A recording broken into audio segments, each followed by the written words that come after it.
Maria institute of medical technology കേന്ദ്ര സർക്കാരിന്റെ വികസന ഏജൻസിയായ ഭാരത് സേവക് സമാജിന്റെയും NSTCയുടെയും അംഗീകാരത്തോടുകൂടി നടത്തുന്ന തൊഴിലധിഷ്ഠിത കോഴ്സുകളിലേക്ക് അഡ്മിഷൻ ആരംഭിച്ചിരിക്കുന്നു.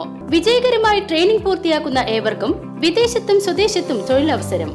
മുണ്ടത്തിക്കോട് വെടിക്കെട്ട് ശാലയിലുണ്ടായ അപകടത്തിൽ മരിച്ചവരുടെ ആശ്രിതർക്കും പരിക്കേറ്റവർക്കും കൗൺസിലിംഗ് ക്യാമ്പ് സംഘടിപ്പിച്ചു. അപകടത്തെ തുടർന്ന് കടുത്ത ഭീതിയിലും വലിയ തോതിലുള്ള മാനസിക പിരിമുറുക്കത്തിലും കഴിയുന്ന നാട്ടുകാർക്ക് സാന്ത്വനമേകാനാണ് ആരോഗ്യവകുപ്പിന്റെ നേതൃത്വത്തിൽ പ്രത്യേക ക്യാമ്പ് ഒരുക്കിയത്.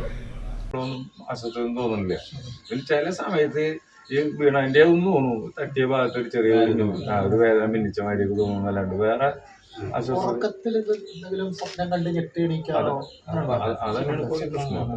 എന്തെങ്കിലും. തൃശൂർ മെഡിക്കൽ കോളേജ് സൈക്യാട്രിക് വിഭാഗത്തിലെ പ്രമുഖ ഡോക്ടർമാരുടെ നേതൃത്വത്തിലാണ് കൗൺസിലിംഗ് ചടങ്ങുകൾ നടന്നത്. അപകടമുണ്ടാക്കിയ കടുത്ത മാനസികാഘാതം കാരണം DVLP സ്കൂളിൽ നടന്ന പൊതു ക്യാമ്പിൽ ഹാജരാകാൻ കഴിയാതിരുന്ന മിക്ക ആളുകളുടെയും വസതികളിൽ മെഡിക്കൽ സംഘം നേരിട്ട് സന്ദർശിച്ചാണ് കൗൺസിലിംഗും മറ്റ് അനുബന്ധ ചികിത്സകളും ലഭ്യമാക്കിയത്.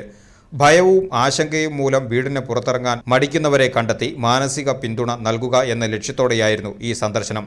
പ്രമുഖ മനോരോഗ വിദഗ്ധൻ doctor Jayaprakash, nodal officer doctor Peter Joseph, doctor PG Navya, Smitha Varghese, Rosnet David, counselling team അംഗങ്ങളായ Vishnu, Litty, division councillor P Thulasi, ആശാപ്രവർത്തകരായ TP സന്ധ്യ, ബിന്ദു പ്രേമൻ എന്നിവരടങ്ങിയ പ്രത്യേക സംഘമാണ് ദുരിതബാധിത പ്രദേശത്തെ വീടുകൾ സന്ദർശിച്ചത്.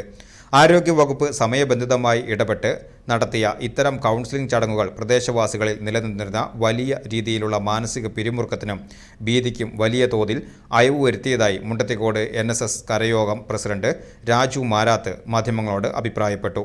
വരും ദിവസങ്ങളിലും ആവശ്യാനുസരണം പ്രദേശത്ത് മെഡിക്കൽ സംഘത്തിന്റെ സേവനം ലഭ്യമാക്കണമെന്നും നാട്ടുകാർ ആവശ്യപ്പെടുന്നുണ്ട്.